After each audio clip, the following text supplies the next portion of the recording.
hopefully had a good year. By about the 20th of October every year, about around that time, you'd pull the binders out.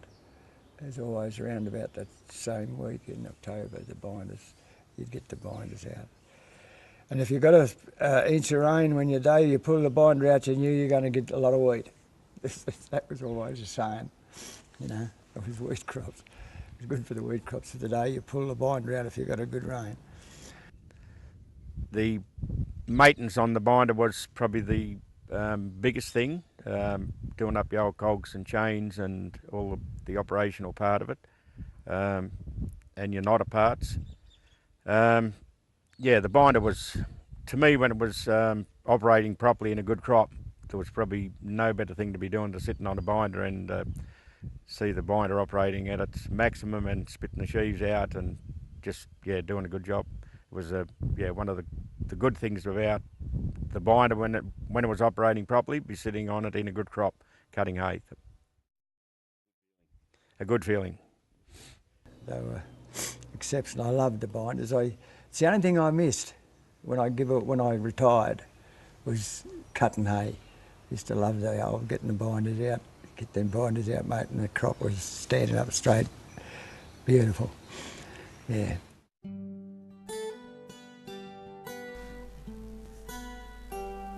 The binder was manufactured from late in the 1800s to the mid-1900s. A binder cut the crop off close to the ground. The cut hay would then be elevated to where it was bundled up and tied with string to form a sheaf. The sheaves were ejected out of the binder onto a carrier. When several sheaves were collected, the binder operator would drop the collected sheaves onto the ground.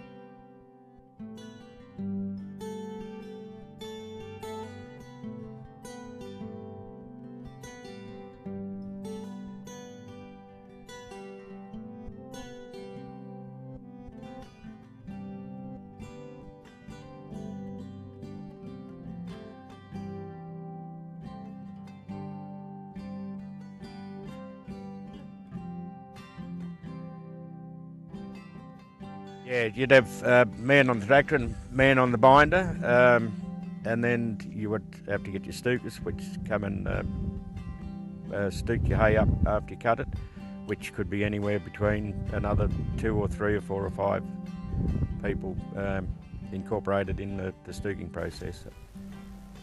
The cut hay then needed to be left to cure. To lessen the effects of the weather, the sheaves were arranged into a small teepee-shaped stack known as a stook.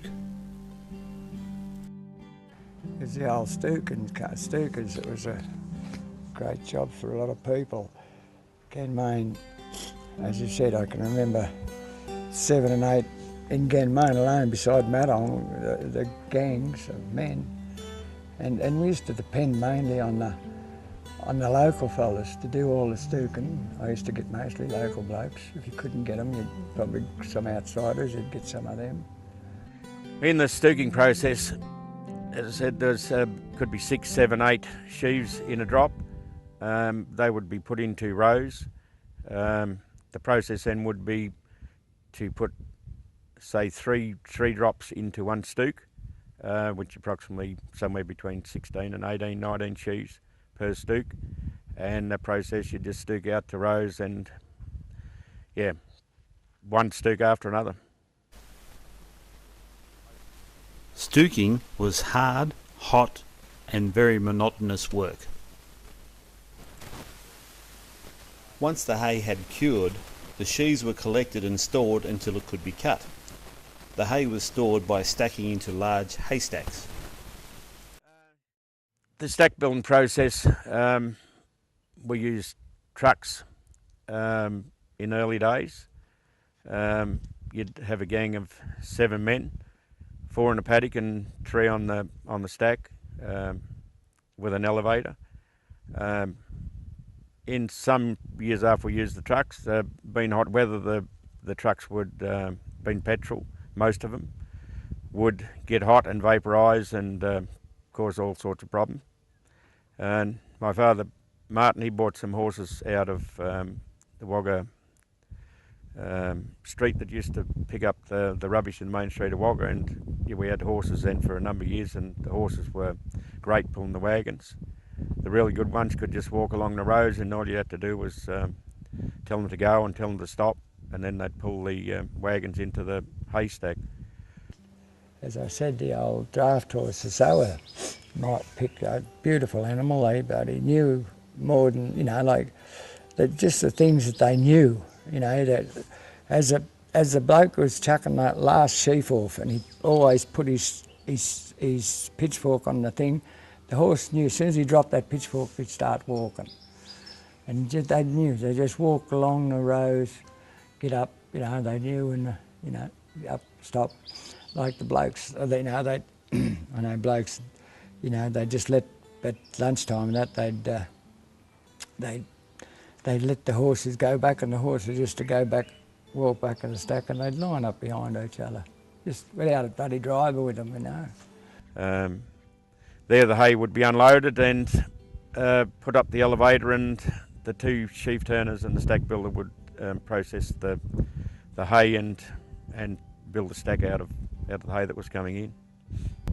Depending on the hay, the better the hay or better the sheaves, the easier it was to build a better haystack.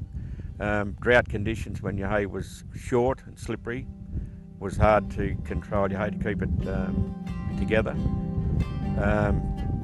Bad haystack builder, well, your stacks got wet and that ruined your hay, so that was probably the worst feature. A haystack can contain upwards of 80 tonne of hay. The stack is completely weatherproof, and hay can be stored in this stack for many, many years.